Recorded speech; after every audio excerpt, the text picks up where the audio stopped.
These mods have completely transformed this base model Bronco. I'll include a link to the Ford & Ogden's website in the description down below. Just let them know that Ben Hardy sent you. Also include a link to my car buying guide. Let's get into it.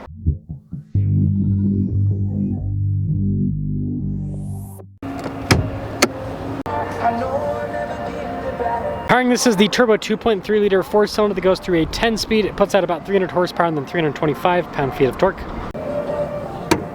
I'm trying to hit 500,000 subscribers before the end of the year. I'd really appreciate it if you'd help out with that. This has a bumper from ARB added to it. Now, ARB bumpers are known to be pretty heavy, but also heavy duty. It's got some lights integrated. We have recovery points as well as a winch. And altogether, it definitely gives the Bronco a more safari-based appearance. Tire wheel setup is 37 by 12.5 by 17 on this. Fuel wheels with Falcon Wild Peak all-terrain tires. And yes, this has been lifted.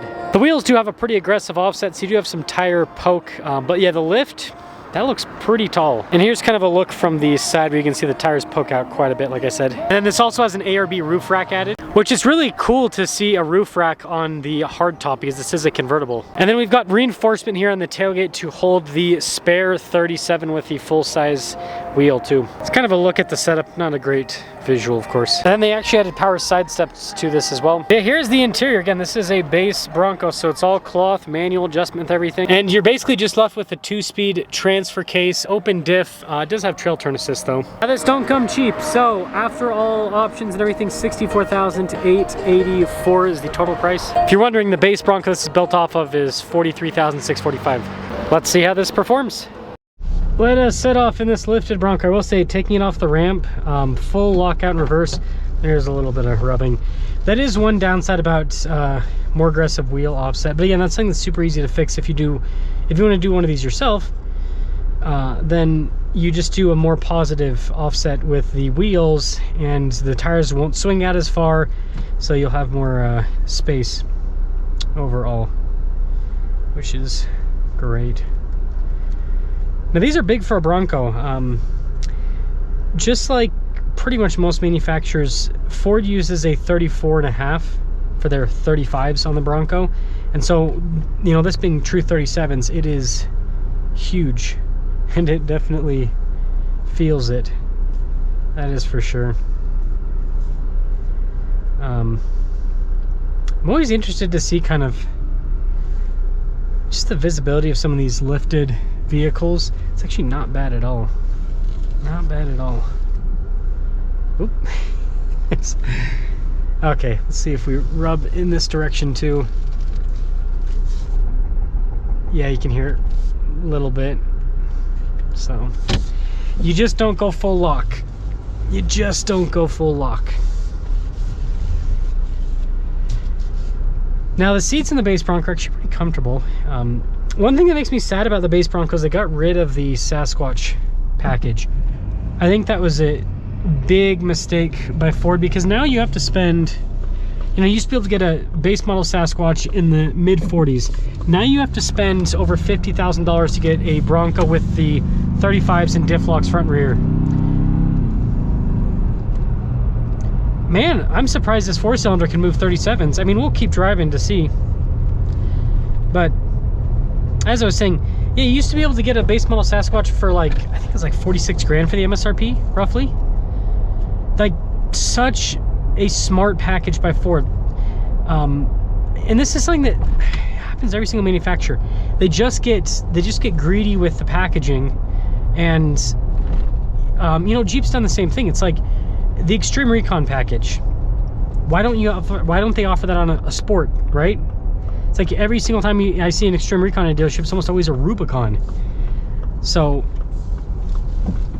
I think that manufacturers should consider doing stuff like this aftermarket build, where it's a baseline vehicle inside and, you know, baseline outside for the most part, right? It doesn't have like any upgrades outside, but then giving it the off-road capability. There's a lot of people that want a basic off-roader, and not a lot of manufacturers are offering it, right? It's like you kind of have to buy a super basic vehicle and kind of do what TFL did, where they bought that, you know, base model Wrangler and then they added larger tires to it.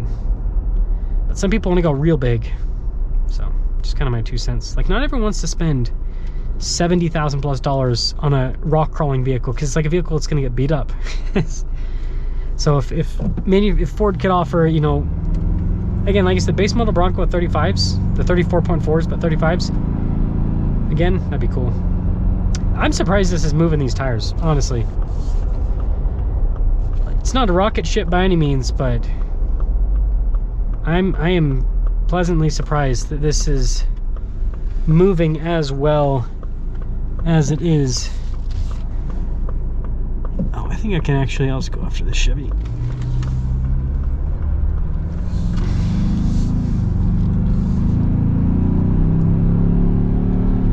Yeah, again, it's not fast, but here's the difference between this and a Jeep. Because this is turbocharged and has so much low-end torque, it doesn't feel bad accelerating and going through the gears. It's like you go up, shifts gears, back into the peak torque. Go up, shifts gears, back into peak. Whereas a Jeep, it's like you're going up in the RPMs, shift gears, then you gotta rev back up to get into peak torque, and then you get the power, and then it shifts gears, right? But this, it's like, you just, how this transmission's tuned and everything, you just always have peak torque. So it actually doesn't feel too bad. Now, full-blown acceleration, not gonna feel great with 37s, right? It's a lot of tire to move for a 4-cylinder. But, you know, this is not a vehicle that you're gonna be trying to race in. Yeah, this 4-cylinder is very impressive. I think it's one of Ford's best engines, honestly. It's got a ton of torque. Sounds not bad at all. Just a nice drive in general.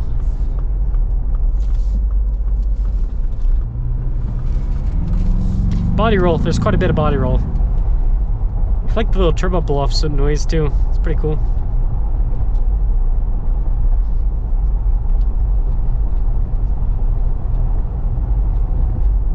Yeah, and these tires aren't bad, but you know, I feel a bit of the bumps in the road, but it actually drives better than I would expect, considering how lifted it is. I will say the spare tire kind of blocks almost the entire window in the back. It's typical of off-roaders though, with spare tire on the back, like you don't get a lot of visibility, and that's why the side mirrors, having the little convex mirrors on each side mirror, helps out quite a bit, so you can actually see out either side of the vehicle.